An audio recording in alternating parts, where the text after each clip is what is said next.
All right, guys, so it's still June 5th. This is probably going to be one of the last videos that we're doing here in our shootout. It's been quite the day, thanks to Rickles, Markles. These two are brothers, by the way. I don't know if you guys ever knew that, but they're brothers. Lee is actually not my brother. Everyone says that we're brothers. We're not. He's actually from the UK. Yes. Northern, southern, eastern, western. Devon. Devon. I don't know what that is. Sure. Is that in Scotland? Is that in Scotland? Is that in Scotland? And these guys, they're from Dutchland. Whoa. Or sorry. Well, okay. So anyway. So the results are in. This is the summary. So if you are new to joining us, you should probably go back and watch all those videos that we just put out of this shootout, because we just put out a whole pile. AGCO was awesome enough to drop off a Fendt 1167, weighing in at around, 59 and change thousand pounds. So thank you, AGCO, for that. I feel pretty honored to be able to have this thing for a few days. And then so we did a shootout against the 9620 RX, 620 horsepower. That is the heavyweight of them all, weighing in at around 66,000 pounds. The next one down the line is actually the John Deere 2-track 560 RT, rocking the 13.5 liter engine. Oh yeah, the 620 is a 15 liter Cummins, and the 1167 is a 16.2 liter MAN. And then last but not least, down at the very end, whoa, sorry about that, is the Fendt 1050 with triples. This was really a battle of the tracks, but we just, the Fendt 1050 with triples there, you have to include it, right? So that is rocking a little 12.4 liter MAN engine. So we took them all for ride and drives. And for a summary, the Fendt 1050 with the triples with like zero air pressure in all those tires, it's the winner. Nothing rides as nice and smooth. I've never drove a tractor yet that rides as good as that 1050 does, with a lot of squat in those tires. The roughest out of them all, the roughest tractor. And what's the roughest tractor you've ever drove, you guys? What's the roughest tractor? You guys have driven a lot of different tractors. You got, huh? I think we all know what it is. Yeah, it is the 562 track. You'll never drive something rougher than that tractor in your entire life. You also just take an old wagon, like horse-drawn wagon, roll it down a valley full of badger holes and gopher holes, and wagon's probably going to be smoother than the 562 track. I was going to say. And then, so anyway, so we know that the Fendt's the smoothest, and we know that the 2-track is the roughest. The second smoothest is actually the Fendt 1167. So it goes 1050, 1167. I was surprised how smooth and how nice that 2-track, knowing it's a 2-track, rides. It rides better than my 4-track. Okay, guys, so that is really surprising. That shocked me. I can go ripping across these 12-inch rows on an angle. If I do that with my 4-track, the hood will literally come unlatched and probably kick up. You've seen videos of it. It literally just starts clanking. You do that with the 2-track, you will die. You do that with this 2-track, and it's like, am I even going over anything? Seriously, it's like you can hear it. It's kind of rumbling like you're going over rumble strips, but the ride is incredible. So we're really, really impressed with the ride. It wasn't just me. Was it just me that took this thing for a drive, you guys? No. So how did you guys, what was your 2 cents on it when you ripped around here? I hope you get one. Is that what you're saying? I think it rides pretty good. Surprise coming later on in the year. Oh, is it Christmas coming in July, or are you guys buying me something? That's what I'm looking for. No. Buying like 2? You too. I was gonna buy a toy one. Oh. So anyway, it rides awesome. Just so you guys know, like it's still a tracked machine. We're not here to compare whether tires are smoother than tracks, because I can pretty much tell you that tires are still going to be smoother than tracks. Those tires down there are smoother than the tracks. But since we're working with tracks, those tracks are probably the smoothest I've ever ridden. Okay? And I've ran the 620 quad track, though the 620 quad track could be close. I guess I tried to get one down here. I tried to get a case down here for this shootout. I was unable to. I was denied. So leave that right there. Hold on. So I don't know if you guys are going to see the poll videos. If you do see the poll videos, if I'm okay by AGCO to release the poll videos, I'm going to ask them first. It's only right to do so. If you've seen them already, well, then you already know that nothing can take the heavy weight.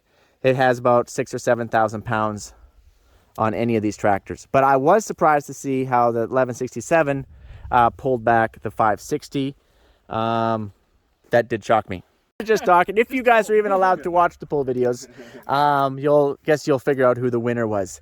Anyway, that was a lot of fun. We had a lot of fun with this. This whole series has been a lot of fun. We wish we could have had a New Holland, a Versatile. Like to try a Versatile. Wish we could have had the Case Quad Track. I did my best to get us one of those.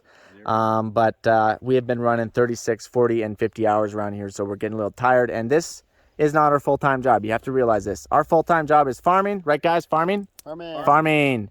This is not farming. This is just fun. So we managed to carve out a little bit of time here on our Sunday, on our time off, to get you guys some good videos. So hopefully you guys can appreciate that. In saying that, let's get to the results of dragging this Protill down this lake bottom. It's a big slough, but it's like a 60-acre slough. So to us here in Southwest Saskatchewan, that's a lake. And it's a big lake. So anyway, it's a hard pull out there. So the 1167 went off first. Can we see those? Can you tell us those numbers? Just tell me the 1167's numbers. 2:37:55. 2 minutes, 37 seconds, 0.55. Yep.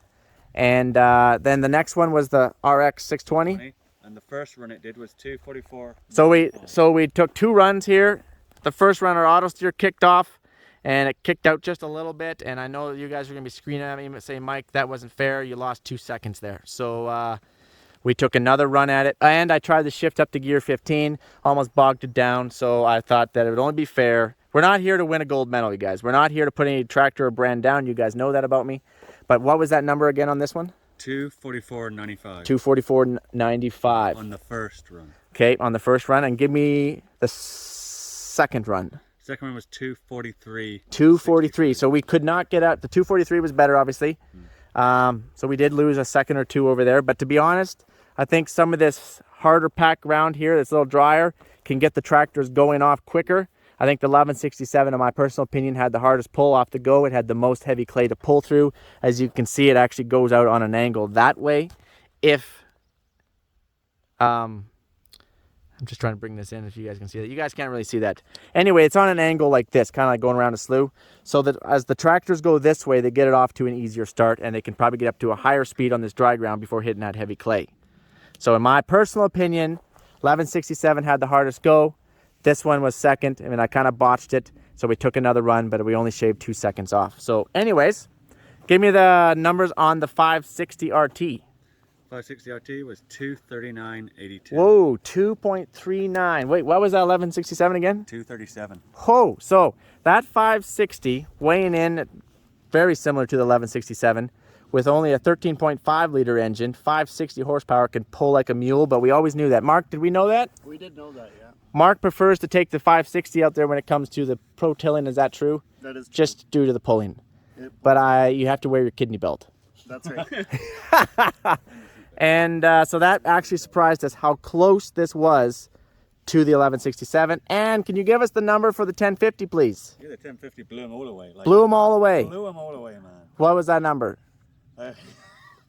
3. 3. We're starting off into 3. That's not good. 3 minutes, 30 seconds. 3 minutes, 30 seconds. So that was the slow poke. Apparently the 1050 is completely out of its caliber. It does not even compare to the 560. So, but you know what? It was fun. So can we look at those numbers, please? I'd just like to show everybody those numbers so they can screenshot it if they want to. So can you guys see this? Cool. So we got, oh, hold on. Can you just hold that just right there? I just got to zoom in on this. Okay, so that's the official numbers. We clocked it. The Fendt 2-track was 2.37 seconds on its first run. We only did 1.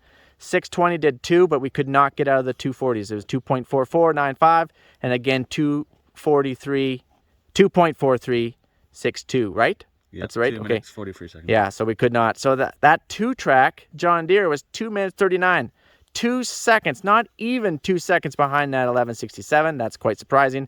And then Christmas was coming with the 1050. So that was a lot of fun. We had a lot of fun. Again, We are not saying that this tractor is better or this tractor is better. And I know you guys have a lot of questions. Like, Mike, I watched the videos. You started off in 5th gear. Why'd you do that? You should have started off in 9th, 10th gear. Would have got it going a lot quicker off the hop. If you would have done that with that John Deere 2-track, I guaranteed you would have beat that 1167. You would have, could have, should have, doesn't matter. That is a power shift transmission. That is what we're working with. We are starting off in 5th gear, whether we like it or not. We're not here to win a gold medal. We started off behind the trigger. I triggered it. That's a variable transmission. That is what happens when you have a variable transmission. We are not saying that this tractor or this tractor or this tractor is going to pull an air drill. An air drill, 84-foot air drill with a 1,300 bushel cart back there, that is hard on tractors. That will make or break a tractor, guaranteed. Unfortunately, we are not able to get this tractor in time for seeding, but we still appreciate that it was brought down here. This is the best that we can do. So just because we can pull a Protill at a high speed does not make this tractor going to pull an 84-foot Borgo better than this tractor, okay? I want to make sure that that is stated. This tractor is quite impressive. I'm actually quite impressed with this tractor, that being said. And I'm actually quite impressed with how it pulled that 560. But you know what? When we're pulling air drills, this will outpull that 560 any day of the week, okay? Just wanted to put those 2 cents in there. So that's it, you guys. That's the summary. Hope you guys really enjoyed yourself out here. We've enjoyed ourselves. It's been a lot of fun. Right, guys? It's been a lot of fun? Oh, yeah. It's been awesome. It's been awesome. So we'll see you guys at Christmas time, because I think you guys are that far behind since we put up this many videos. It's going to be Christmas for me, and you guys are still going to be going through Christmas in July. But if you want to follow closer around, behind the scenes kind of stuff, you can check out Patreon. If that's not your thing, that's fine. It's just for the people that want to kind of check that out and follow us around in a little more personal level and kind of the behind the scenes kind of stuff. So anyways, adios, amigos.